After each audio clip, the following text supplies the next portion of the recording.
La troisième étude de cas de l'entreprise AOB, Transactions et Conciliation.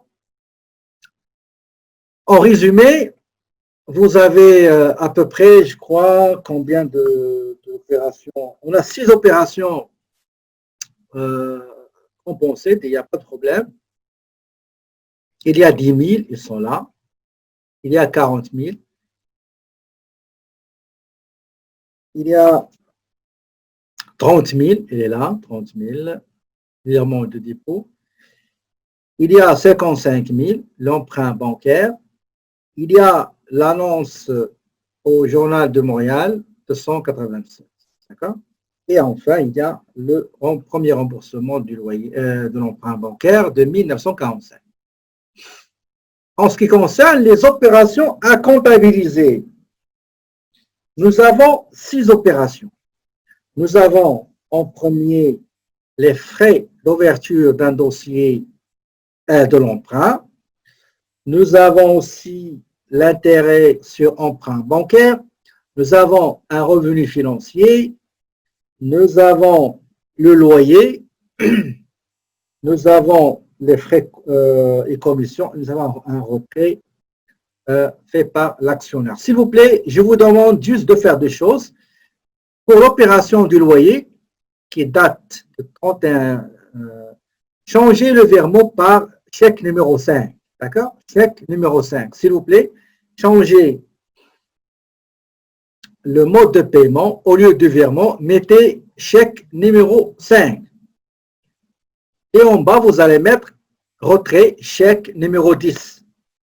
Chèque numéro 10, retrait de l'actionnaire, chèque numéro 10. D'accord? Donc, au lieu de virement du loyer, c'est chèque numéro 5. Et le retrait fait par l'actionnaire était par le biais d'un chèque numéro 10. OK. Allons-y maintenant chercher notre fichier Sage, notre logiciel Sage. Première chose à faire, on va aller au module entreprise, plan comptable, cliquez sur le compte bancaire et on va à l'option de classe, sélectionner la Banque nationale, le nom de la succursale c'est Rosemont, pardon, c'est Rosemont, numéro de succursale 1, 2, 3, 4, 5, ou bien numéro de transit. Et nous avons le numéro de folio compte bancaire, c'est 7 chiffres. 1, 2, 3, 4, 5, 6, 7. Après, on va aller rapprochement et dépôt. D'accord? Enregistrer transaction pour rapprochement, ça veut dire lier la tâche rapprochement bancaire avec ce compte-là. Pour la configuration, intérêt et créditeur, s'il s'agit d'intérêt créditeur, c'est 4440. Pour les frais bancaires et intérêts, on aura 56,90 intérêts et frais bancaires. D'accord? Intérêts et frais bancaires. Ici, je crois qu'on a combien de frais bancaires? Nous avons 1, 2, 3. D'accord? On peut prendre les frais, on peut ajouter intérêts bancaires. On peut ajouter le deuxième ici.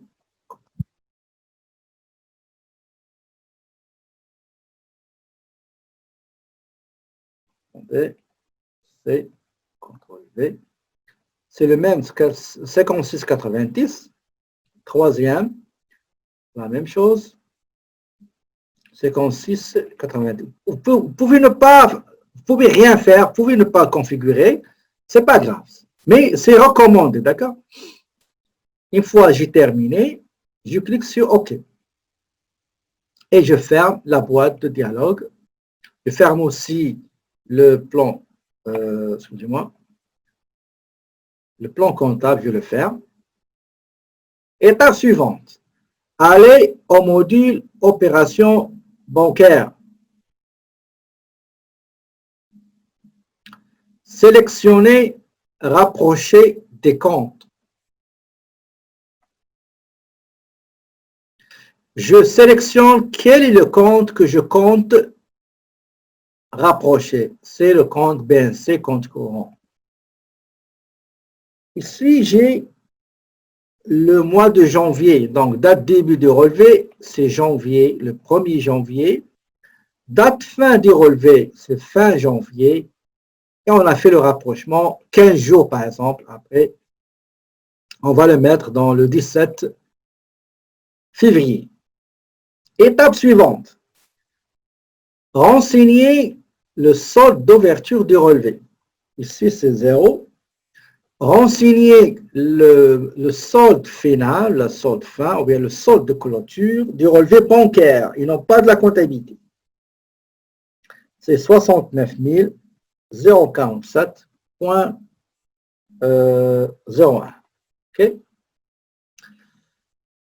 Après, on va aller dans les produits aux charges, comme vous voyez. OK? On va commencer par les charges. C'est la même chose.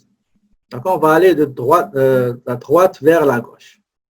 Nous avons les 3 charges qu'on a configurées. Si on ne les a pas configurées, dans ce moment-là, il fallait les saisir manuellement. Quelle est la pièce sur laquelle on va se baser pour comptabiliser? Ben, c'est le relevé bancaire, tout simplement. Relevé bancaire. D'accord? Tabulation. Quelle est la date de ces frais bancaires? C'est le 17/01/2020. Tabulation. Tabulation. Le montant, c'est 350 $. Tabulation. Tabulation. C'est la même chose. La base, c'est relevé bancaire avec un seul C, excusez. Ok, quand je vais terminer, je vais tout d'abord la date. Deuxième, la date, c'est le 31/01/2020. Et le montant, c'est 600. Non, pardon. Le 24, pardon, c'est le 24. Le 24/01/2020. Le montant, c'est 95,05.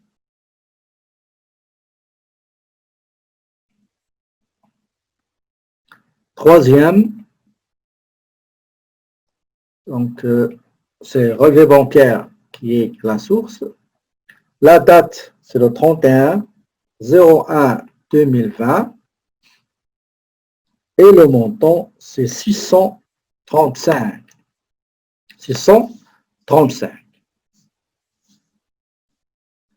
Donc, je vais vous attendre un petit peu, le temps que vous terminez la saisie des charges financières pour qu'on passe par la suite aux produits financiers. Donc, une fois j'ai terminé la saisie des montants relatifs aux charges financières, je passe aux produits financiers. Donc, j'ai un seul produit, donc intérêt créditeur. Numéro de source, c'est toujours le relevé bancaire. La date, c'est le 28 janvier, donc 28/01/2020, tabulation. Je vais mettre le montant qui est 1050. OK? 1050.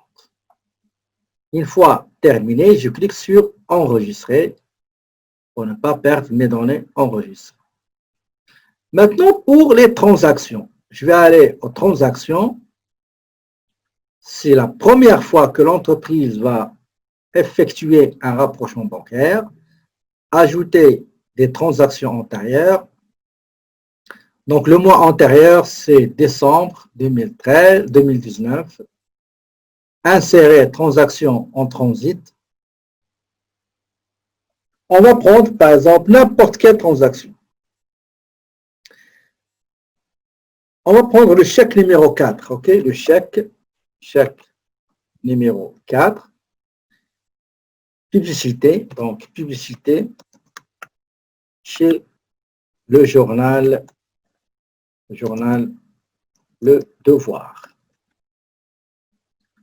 Tabulation, est-ce que c'est un dépôt? Non. Est-ce que c'est un retrait en circulation? Un chèque en circulation? Oui. Le montant, c'est 345 $. D'accord? Donc, si vous terminez, vous me faites signe, s'il vous plaît, en écrivant « c'est OK » pour que je puisse valider et passer à autre chose. Une fois terminé, je clique sur OK et j'aurai mon tableau. Étape suivante, on va compenser les montants qui figurent sur le relevé bancaire et aussi dans ma comptabilité. On commence par le grand chiffre, le premier, c'est 100 000, l'apport de l'actionnaire. Le deuxième, matériel informatique, 40 241. Troisième montant, c'est 30 000, un virement, 30 000 est là. Quatrième montant, 55 000 emprunts bancaires, il est là. Sixième et dernier montant, c'est 1945, remboursement du premier emprunt. Un premier remboursement de l'emprunt de 55 000 à long terme. Et voilà. D'accord? Très bien. Comme vous voyez ici dans l'écart, toujours, vous allez trouver le montant qu'on a saisi dans Ajout transaction. Maintenant, l'étape suivante, chercher l'information, la transaction qui doit être saisie dans le journal général, 1 ou 2 ou 3. Après, on cherche s'il y a des transactions à saisir dans le module achat fournisseur ou bien des opérations à saisir dans produits et ventes. On a à peu près, attendez, 6 opérations à comptabiliser. 6 opérations à comptabiliser. La première, c'est les frais d'ouverture de dossier, c'est déjà fait. Je marque comme c'est déjà fait pour ne pas me mélanger. Deuxième, 280. On a oublié un montant qui est là, 287, c'est déjà fait. 1, 2, 3, 4, 5, 6. 200, on l'a oublié, celui-là. C'est déjà compensé, ça se trouve. 245, 87 se trouve dans la comptabilité et dans... Anyway. J'ai l'autre montant que je dois comptabiliser, c'est intérêt emprunt bancaire, c'est déjà fait dans les charges. Je marque ça.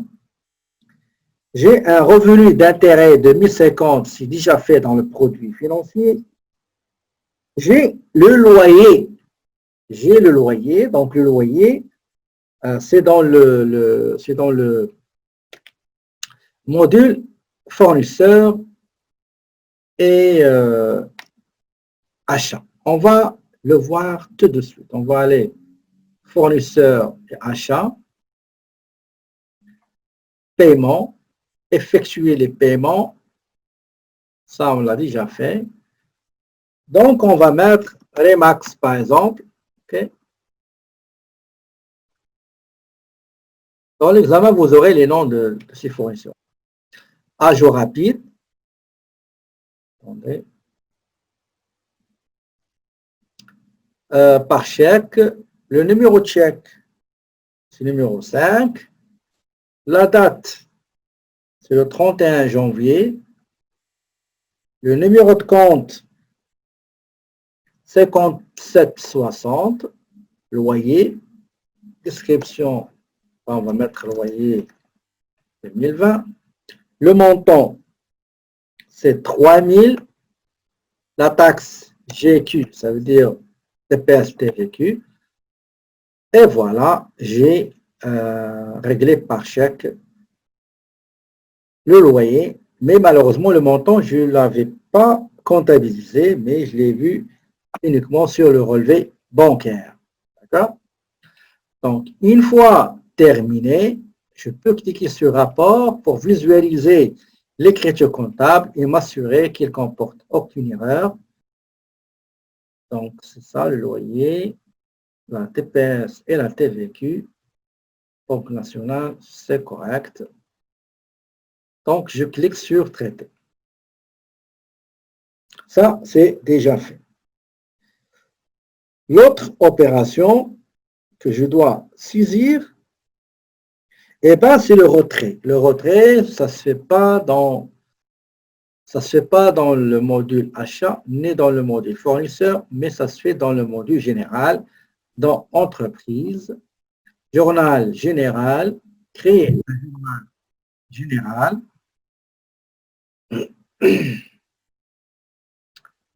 La source, le chèque numéro 10, donc chèque numéro 10.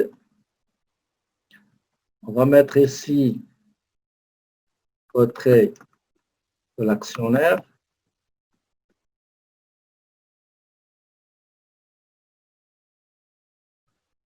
Attendez, on va mettre une autre chose. On va mettre remboursement de l'actionnaire. OK?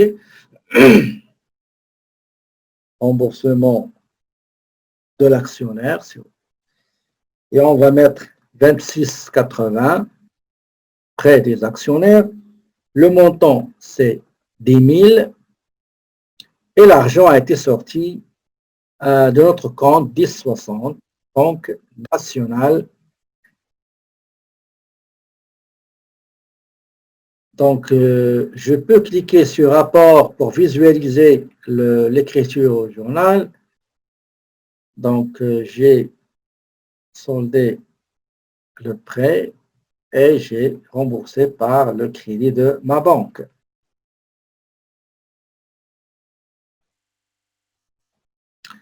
Pour ce qui est, donc, il faut toujours bien vérifier. Donc, j'ai le chèque numéro 10, j'ai remboursement, la date.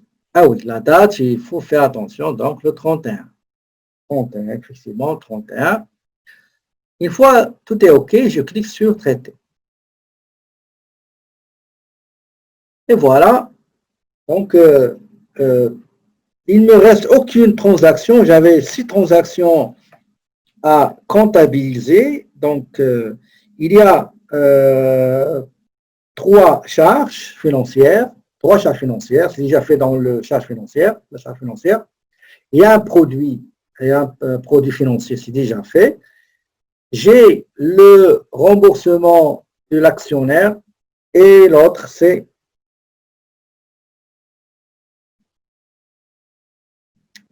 le loyer. D'accord?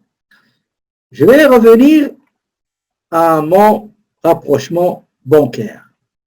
Et qu'est-ce que je dois faire? Je dois compenser les montants que je viens de saisir parce qu'ils figurent en même temps dans la comptabilité et aussi sur le relevé bancaire. Quels sont ces montants-là? Il y a le 10 000 de remboursement, il y a le loyer, et les 4 autres, ben, sont déjà faits dans le produit financier et charge financière.